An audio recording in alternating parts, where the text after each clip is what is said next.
Lemon আর black পেপারের ঝাঁজ দুটো মিলে একদম হেভেনলি কম্বিনেশন। আজ বানাচ্ছি লেমন পেপার চিকেন।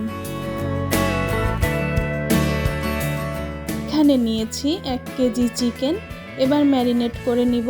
দিয়ে দিচ্ছি 2 চামচ আদা রসুন বাটা, 1 চামচ চিলি ফ্লেক্স, স্বাদ মতো লবণ, 1 চামচ গোলমরিচ গুঁড়া, 1 চামচ গরম মশলা গুঁড়া, 3 চামচ টক দই, 1 চামচ মতো লেমন জেস্ট অর্থাৎ লেবুর খোসার সবুজ গ্রেট করা অংশ। খেয়াল রাখবেন ভেতরের সাদা অংশ যেন না আসে। সব কিছু ভালোভাবে মিশিয়ে 20 মিনিট রেস্টে রাখবো।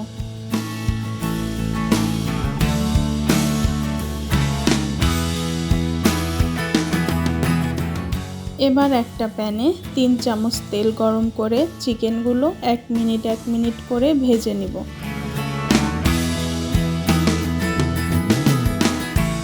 এবার ওই তেলেই আস্ত গরম মশলা সাথে একটা পেঁয়াজ কুচি দিয়ে 1 মিনিট ভেজে নিব। এবার দিয়ে দিচ্ছি ম্যারিনেট করা চিকেনের মশলাটা। সবকিছু ভালোভাবে মিশিয়ে দিয়ে দিব ভেজে রাখা চিকেন। মশলার সাথে চিকেনটা 5 থেকে 6 মিনিট ঢেকে রান্না করব। এবার 1.5 কাপ পানি আর 2 থেকে 3টা কাঁচামরিচ দিয়ে রান্না করব চিকেনটা সেদ্ধ হওয়া পর্যন্ত।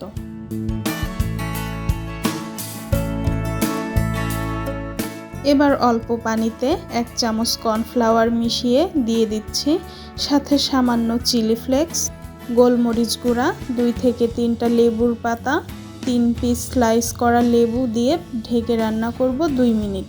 বেশি সময় রাখা যাবে না, এতে তিতা লাগবে।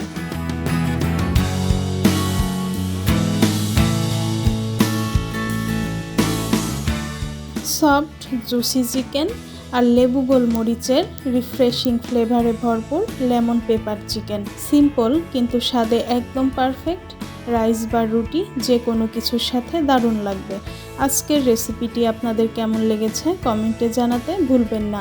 আরও সহজ নতুন রেসিপি পেতে ফুড অ্যান্ড স্টাইলের সাথেই থাকুন। ধন্যবাদ।